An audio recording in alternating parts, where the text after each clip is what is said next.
Welcome to Tom and Jesse Podcast. Everything relevant in the news. local, national, and international. Welcome everyone. This is Jesse Portillo. Hi, this is Tom Clark. How you doing, Tom, this morning? I'm doing great. You know what? It's a perfect Wednesday to have a great conversation in regards of what is happening in news, in political world, and also, critical information like what is happening with this pandemic that it's spreading out, which is the coronavirus. Right, Jesse. This is a very exciting time, and as well as stressful politically, and then we're dealing with a potential pandemic, a widespread virus that has already killed almost 3,000 people, mostly in China. There are 81,000 cases, mostly in China. It is starting to spread to the United States, to South Korea, Iran, and elsewhere. It's in 30 or more countries. And last night after the debates, I got online and I read what I had heard, that Donald Trump has been cutting the funding for the Center for Disease Control. These are the various experts nationwide who have been battling the AIDS epidemic, which the Reagan administration was very slow to battle. And Trump has underestimated the potential danger of this from the beginning, and he's tried to make it sound like a common cold. He says, well, people have told me that when the weather warms up, it'll be just like a cold and it'll go away. Well, we hope that's true. But in the meantime, during the 3 years of his administration, he shut down the entire global health security unit of the National Security Council. He has eliminated the government's $30 million complex crises fund. He has also reduced the national health spending by $15 billion. Wow. Now, he's got enough money to cut taxes for billionaires and save billions of dollars, trillions of dollars for them, but he's cutting health care by $15 billion, and he's made the aforementioned cuts regarding the Center for Disease Control. So here we are at this time of emergency, and they're in a weakened state. They're not as well prepared as they should be. So if this, this disease, coronavirus, hits the United States like what happened in China and spread like a wildfire, we are not ready for that, right? We're not as ready as we could be. And there are some things that are not Donald Trump's fault. For example, China right now in the international medical community is receiving pretty high marks because it's an authoritarian society, and they've been able to really shut down the Wuhan area in China, where most of the infected people still are. In the United States, it has been pointed out that we, not being an authoritarian society, we won't be able to quarantine an entire city. For example, we couldn't shut down Bakersfield and say, no one's coming in and no one's coming out. It just wouldn't work out. Yep. And therefore, we want to be ready in a medical sense to jump on this, because it's going to be probably more than a year before there is a vaccine. The good news is roughly 6 times as many people are being cured as are dying. That's still an enormous number of deaths, but the Chinese have been able to deal with this, and we can deal with it medically, but how well can we quarantine it as it does continue inevitably to spread? Medical experts are saying it's not a question of if, it's when. It hits here more heavily.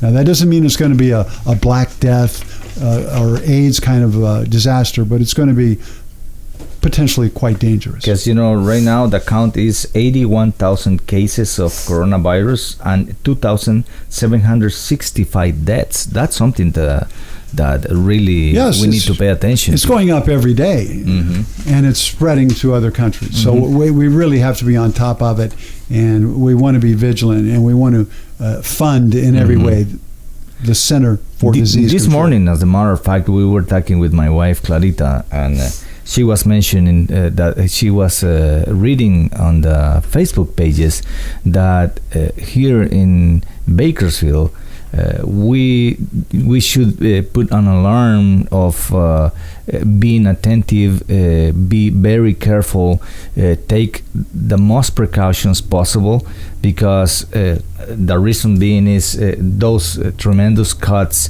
that we will not have the resources to treat it. I think it's kind of this is something that the people might not pay attention to in the political world, that it's happening up there, that suddenly will affect us, like right now the decision of saving tons of millions of billions of dollars to the wealthy community, and the cost will be health for the poor. In this case, as you were mentioning, these tremendous cuts, $15 billion reducing national health spending, that it will hit hard our community. Yeah, absolutely. And the poor people and the lower middle class will be the hardest hit. Donald Trump and his cronies will not suffer any loss of medical care, but other people will. Mm-hmm. It hits me because many elder people, that are retired or either veterans from war, people that have been noble, putting his life on the fire for this nation, and the nation promises that they will take care of these people, and it's not happening right now. I have heard many cases here locally in Bakersfield, in Kern County, that there is a lot of veterans that are suffering. Either they are homeless, they are in the state, critical state of mind. They were forced to live, in amazing, critical, ultra poor way. And the government is not doing much about it. Yeah, it's very sad. We all know that the homeless crisis in general, not only among veterans but just across the board, is growing. It's in the papers here every day in Bakersfield. I think most residents here and in cities in much of the nation are seeing the homeless population increase, and one of the reasons for that is the increase in the cost of housing. Just for an apartment, it's like $1,200 here in Bakersfield, and housing is expensive, $200,000, $300,000, $400,000 for housing, and it's even worse in a place like Seattle, for example. The median house is $750,000. We all know here in California how expensive LA is, how expensive the Bay Area is. I mean, you're looking at $1 million for a shack, as one of my friends said. You pay $1 million for a shack, and anything along the coast. So housing is enormously expensive. I look for more for affordable housing online, just as a fantasy in case I should want to move someday. And really, all over the country, you're paying more than $1,000 for a decent apartment. Do you think that that might be the reason why many Americans are moving out, either north or south? I have heard many colonies moving to many places in Mexico. And those are really nice colonies of retired people, and the cities that you find there, the colonies look like if you are here in the United States. Yes, the largest expat community of Americans in the world is in south of Guadalajara at Lake Chapala. In fact, my wife and I were considering moving there about 2 years ago. I was going to teach English as a second language part-time there, and supplement my very modest pension. And it was doable financially. We decided not to do it ultimately, but there are at least 30,000 Americans living in the Chapala and Ajijic area. Oh yes, and 30 miles place. South of Guadalajara. Yeah, it's a beautiful place. area.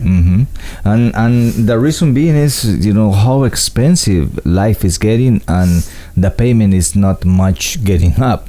So the way of living, you gotta make a decision. Is how I going to survive. It's not even have a decent retirement. It's Right. just to survive.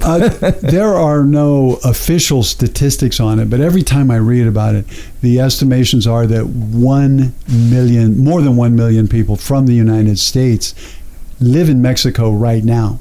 And even a place as obscure as the Philippines, there are more than 100,000 Americans. So Wow. really, there are increasing numbers of Americans, citizens of the United States, who are looking for more affordable housing. And within the United States, of course, we have a lot of people leaving California. A lot of the increase in the population growth in California is people from other countries as well as births. But a lot of adults are going to Texas, for example. And really, all these places are getting more expensive. I investigated housing pretty thoroughly when I was in the Guadalajara area 2 years ago, and it's Mexico is no longer that inexpensive either. Yeah, it's yeah. getting more and more middle class, more and more cars, more money, and that's good for the Mexican economy. Of course, we want to see that, but with economic success comes higher prices. Correct. Yeah, because everybody wants to accommodate a better situation for their everyday living. But in consideration of this ever-changing way of the government promising the world and then don't delivering, it's sad that we are living in an era, and it's not necessarily Trump's fault, because it has we can't blame everything on Donald Trump. It has been happening. The many presidents come and their cabinets and they don't do what their constituents are requesting. They do everything political by their advantage. Like for example, the motto of the Democratic Party is to do the best commonwealth possible. And motto, I don't know if I'm mistaken on this, but based on what I heard, on my experience, is that Republicans are about winning, and they are aggressive on winning. Right. That was the word I was going to say, is aggressive. They're aggressive. They think everyone should be an entrepreneur, a very successful business person, and making big bucks and competing, and also they think that the United States should be the world's policeman, going around determining who wins elections in other countries and starting wars. And that's what is probably going to happen if Donald Trump wins in November of this year. He's probably going to start a war with Iran, which would have been unnecessary had he stayed in the Iran nuclear deal. And the sad part is that he will be pushing red buttons here, sending young people that has nothing to do with it, but committed to the country, and we're going to lose a lot of lives unnecessarily. Yes. And not only will we lose a lot of lives, many people will be maimed, and we will probably kill about 100 times more of the other people, the Correct. people we're attacking. 200,000 people were killed roughly in Iraq, in the war, the unnecessary war of 2003. Correct. And it would probably be even worse in Iran if a full war develops. Although I don't think that Trump is foolish enough to try a land invasion of Iran. He would try rather airstrikes, naval action, things of that nature, rather than trying to do something that I think at this stage, and I hope that the nation would not back, and that is a military invasion. I think people would say, look, we're not going to bleed our youth into the ground for you. Yeah, yes, it's insane. But talking about the recent visit that the President Trump did to Bakersfield, what do you think about that? Do you think that he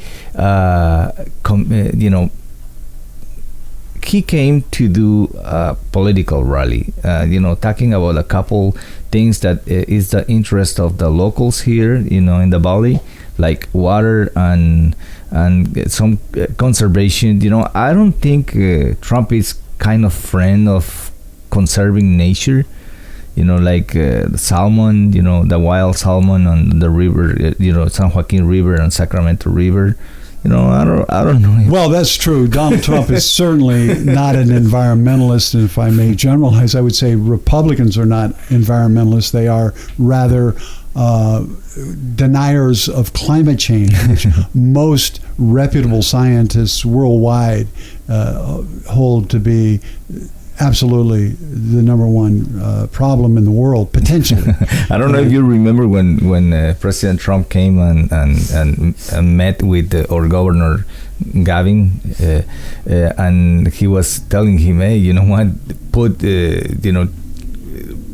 deforest and put some instead of wood, put iron trees. Well, he's a fool.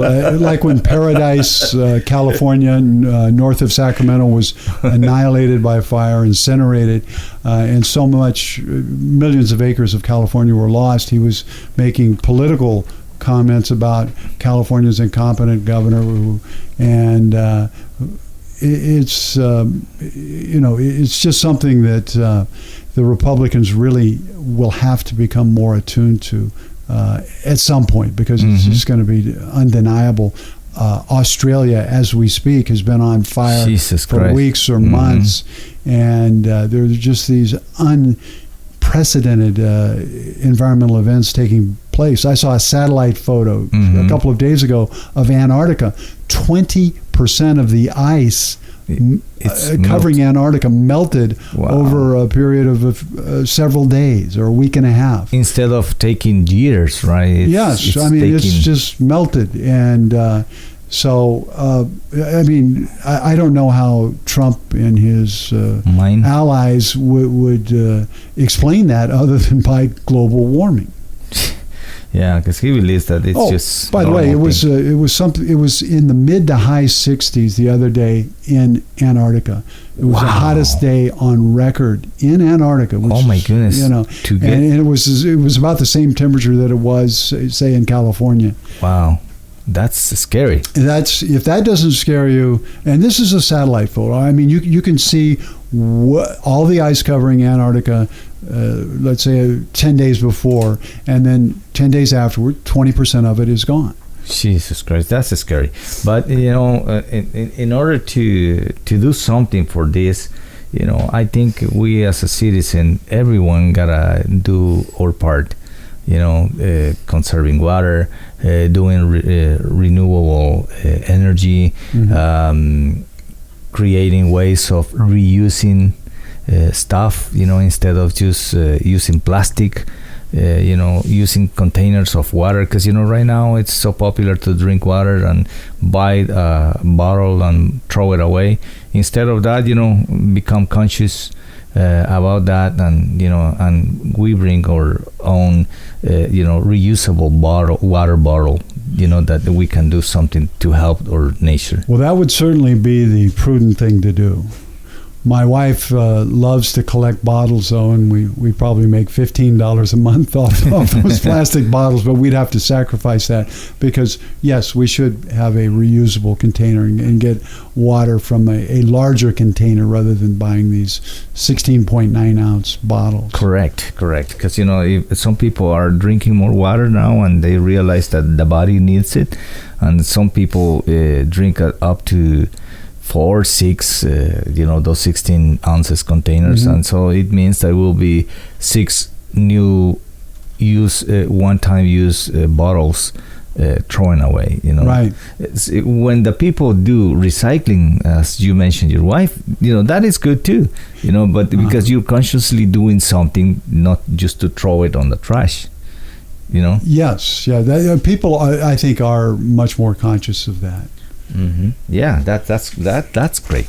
And talking about in another issue that we are talking, in regards of wrapping up on what the President Trump did in Bakersfield. Do you think that he convinced his party people, because I think he collected some good money with our no local doubt. Republicans. Just, it was a high rollers event. I mean, it was farmers, and many of the farmers are quite wealthy. Agribusiness is big business, and also local donors. It was not open to the public, which this was last Wednesday, and that's unlike Bernie Sanders' visit, which was a publicly open rally.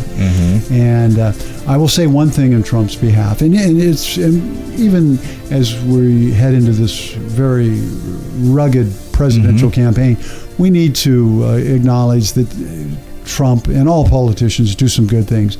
And when Trump was in Bakersfield last Wednesday, he did talk about his concern about the amount of water being washed into the ocean here in California. We were able to capture about half of it in dams and also for our daily use, but half of it's going into the ocean. And he has a plan that evidently is valid that will enable annual preservation of an amount of water equal to Folsom Lake, and Folsom Lake is east of Sacramento. It's a large and very pretty lake for those of you who have not been there, and I think that he probably has some good ideas there. He's probably building on some of the water work ideas that we've had in California for a long time, our dams and so forth. And so if that is true, then congratulations on that point.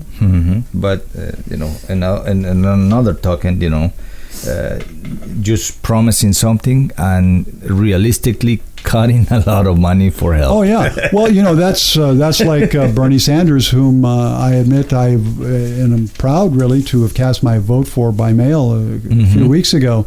Bernie promises just about everything. He was in Bakersfield on Friday, and I attended. What's your experience being in that rally? Well, first it was a lot of fun. Bernie is like Donald Trump in that they alone, out of all the presidential candidates, generate passion in their followers. Charismatic to talk to the people, He's right? charismatic, yes.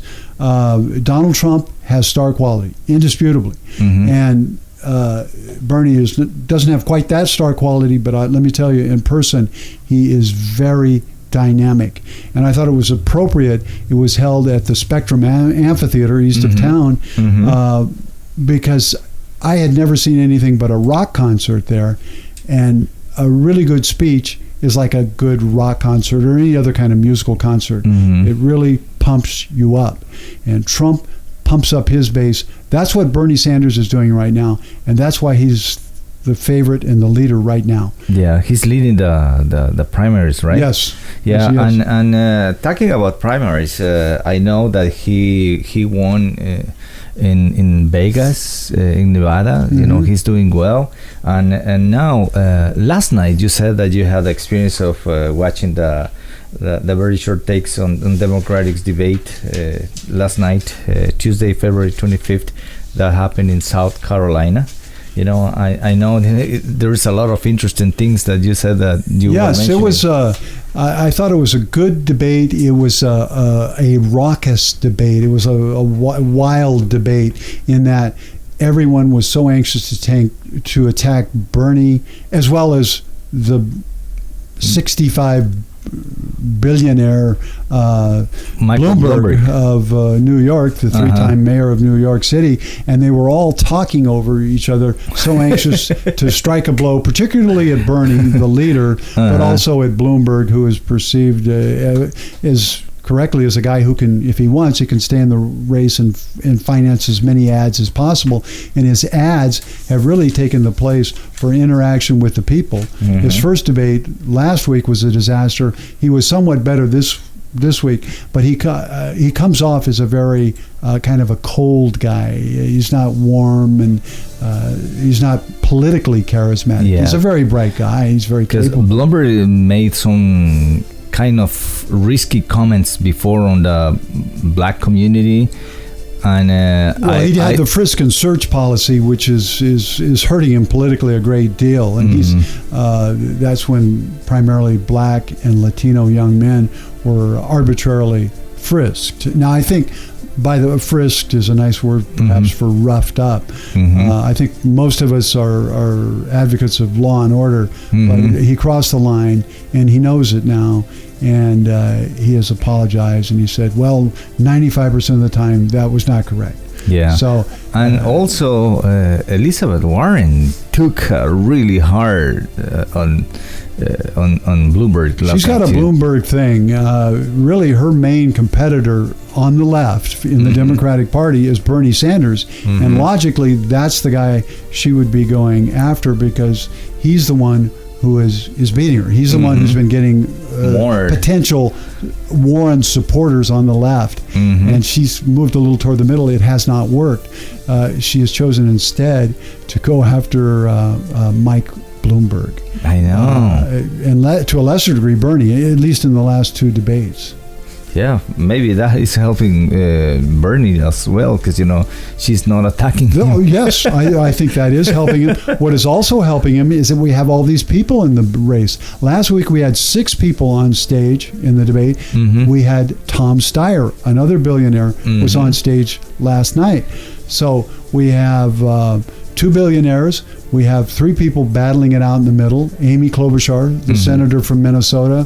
We have Pete Buttigieg, the young mayor from South Bend, Indiana. And we have, to use Trump's phrase, Crazy Joe Biden, the former vice president of the United States with Barack Obama. Sleepy Joe. So, yeah, Sleepy. I have copied the nicknames of Trump, and it's literally 8 pages from Wikipedia if you print it out. And I'll bring it in sometime. He's Sleepy Joe, Crazy Joe, just like Lion Ted Cruz, who's now one of his great allies. I cannot believe, Crooked Hillary. Yeah, I cannot believe, Ted or Lindsey Graham, how hard they were against President Trump. Yes. And suddenly now it's, 2 of Trump's best allies. Yeah, that's how it is. Power is so seductive. We can look at the people you've just named who were very much against him, and now they're virtually sleeping together. Yeah, I'm glad you said it because I was going to say something of that nature. And our own Kevin McCarthy, the Senate or the House Majority Leader from Bakersfield, is always with Trump. He was with Trump, I think, in India or somewhere. I mean, it's hard to look at Trump nowadays, whether he's on TV or walking out of Air Force One, without his buddy Kevin McCarthy. Yeah, I remember like a year or some time ago, the media called Kevin McCarthy the Candyman. Right. You know why? Because he took a couple bottles. The first bottle was, full of candies, the favorite brand that the President Trump likes.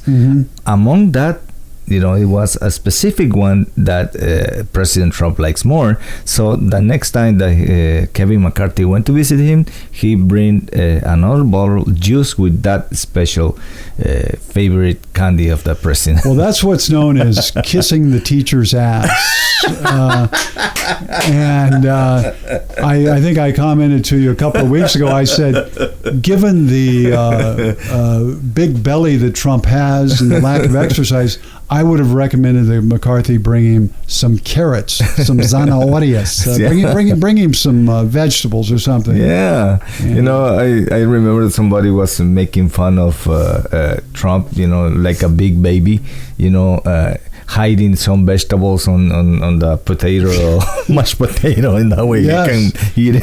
Well, you would think that his beautiful and very disciplined wife, Melania, who obviously is a moderate eater and an exerciser, you would think that she would be able to influence him a little bit in that respect. But he lies about his weight just like he does everything else. So do his doctors. They say he's 239 pounds. I don't believe that. He's going 260, 270, I think. Almost 300, I guess. Because, he's a big guy. He's a big guy. And a big belly. He's enormous. I mean, that's why he's always got that big coat on. I mean, if he takes the coat off, it's really frightening how fat this man is. Yeah. Yep. Yeah, totally.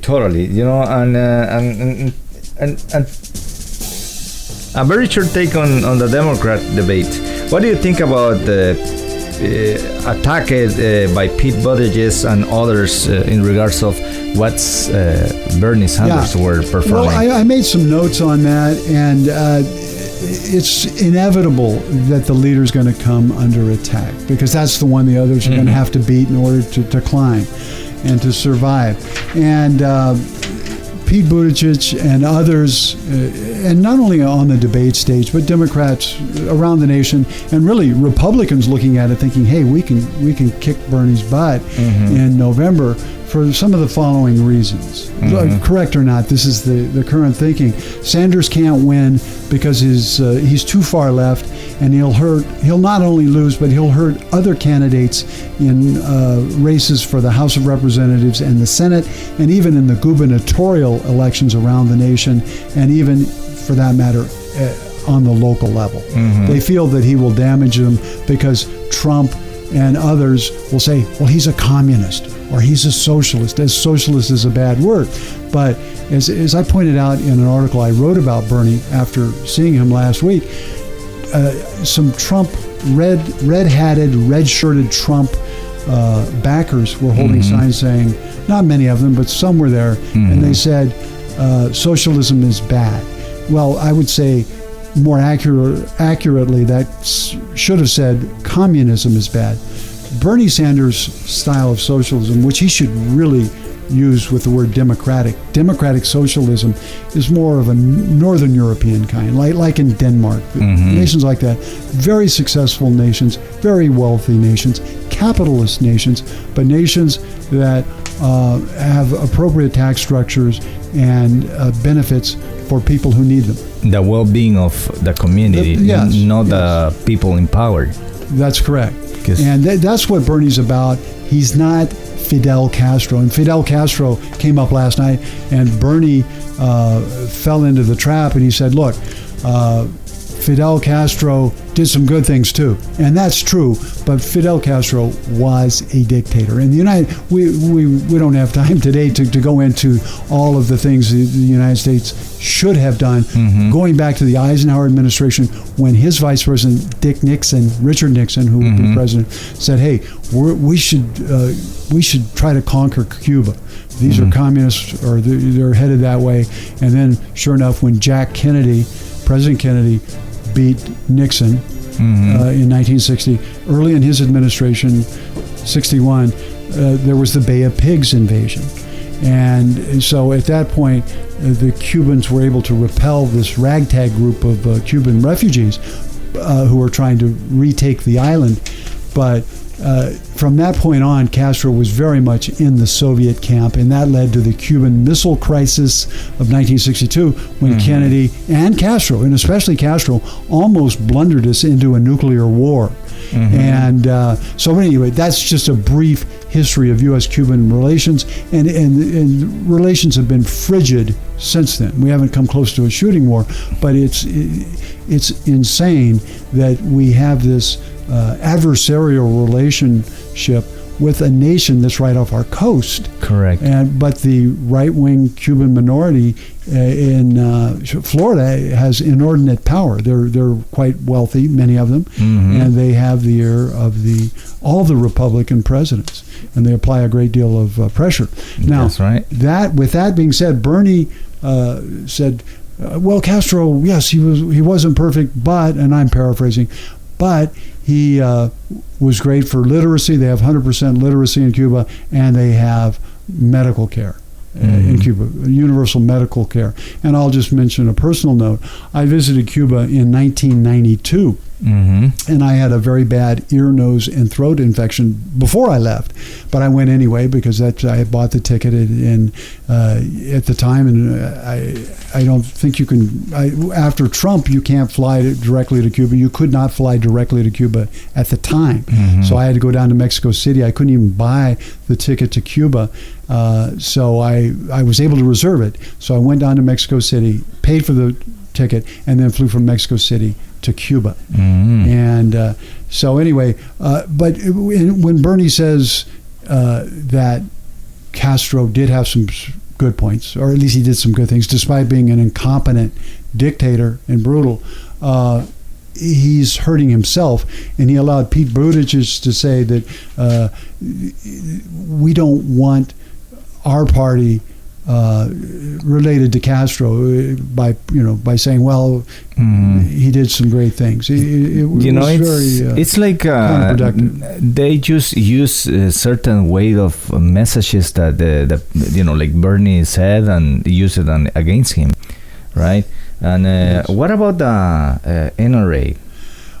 Well, that's an interesting question because Bernie is from a rural state, a state that's so small in terms of population that there's only one representative in the House of Representatives. That's tiny. Mm-hmm. And so Bernie has been, for much of his career, has been receptive to laws that help gun owners, including even assault rifles, up to a certain point. But he realized, I think, that he made a mistake, and he realized that since he was billing himself as a socialist, he wasn't really going to be able to advocate the kinds of policies that the NRA does. This no background checks. Assault rifles are okay. Even bump stocks, which we saw in Las Vegas, which were part of the machine gun-like attack by one man, one crazed individual who killed 70 people or whatever it was. So anyway, Bernie last night on TV stressed during the debate, well, I now have a D- rating from the NRA, and that's what you want. If the NRA loves you, they give you an A rating, and then from A to F. And Bernie had a D- rating. So Bernie has changed a great deal, and his constituents in Vermont have accepted that. Awesome. What about to legalize pot and Well, that's another thing that Bernie, I think, is playing up too much. I think most people, even on the stage last night, Amy Klobuchar, for example, admitted that I too favor legalization of pot.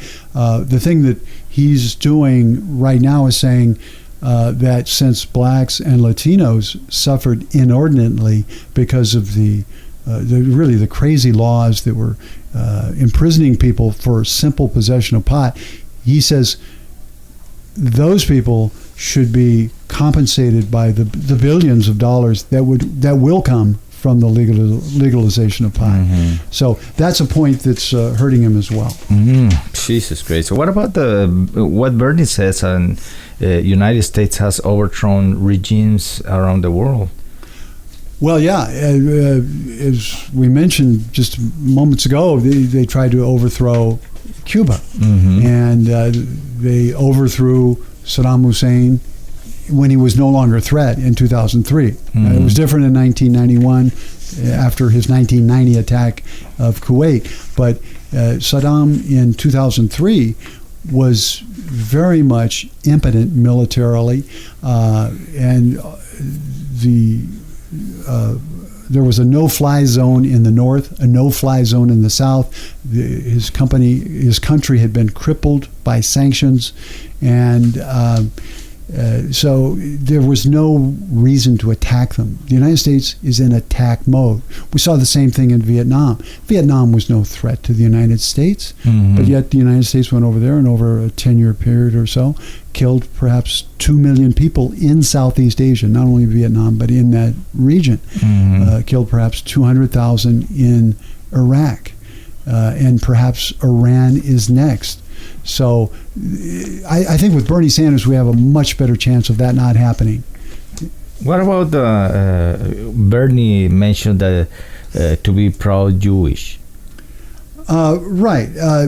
Donald Trump is very tight with Benjamin Netanyahu, the prime minister of it seems Israel. like he's the eternal prime minister of Israel, and he being Trump in this case is backing racist policies, which include the occupation of land, the notorious Israeli settlements, which are not only in place but they're expanding, and he and his know-nothing son-in-law, Jared Kushner, who is the Crazy husband dude. of Ivanka. of the beautiful Ivanka. He and Trump and of course Netanyahu and the right-wing elements in Israel want to annex part of the West Bank, flat out annex it. That is against international law. It's against international law to occupy, to take occupied territory and to build settlements. In other words, to expand your land on occupied and disputed territory. So they're breaking international law, and Trump Doesn't care about that. He doesn't care about it, and certainly the Netanyahu regime doesn't care about it. And what about the on the debate? They were saying that Bernie says healthcare plan is affordable. Yeah, well, that's how I closed my article the other day about Bernie. I said, Bernie, all these talking points, all these things that you're promising, healthcare for all, and just the long list that we mentioned, how are we going to pay for it? And finally, Bernie has posted, and he announced it last night on TV. He said, I have just posted it on my website. So I said, okay, I'm going to your website. And I did that, and I copied and pasted into this email, which I sent Jesse as well, some of his points. We won't read all of them, but we'll give you a general idea of what is on BernieSanders.com. If you want to know how we're going to pay for healthcare and some of these other things. First of all, he wants to cancel all college debt. He said that would cost $2.2 trillion, and that's for public universities and trade schools. And he said it is fully paid for by a modest tax cut on Wall Street speculation that will raise an estimated $2.4 trillion. We'll pay well for that. Right. And he wants to expand Social Security more than $1,300 a year by taxing the wealthiest 1.8% of Americans.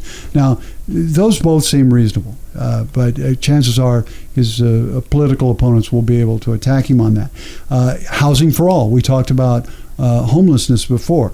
And really, in a nation with our vast wealth, there should be no one who's homeless. He wants to guarantee housing, quote, as a human right and to eliminate homelessness that will cost $2.5 trillion over the next decade. And he said this is paid for with a wealth tax on the top of 1/10 of 1%, on the 1/10 of 1% who are most wealthy.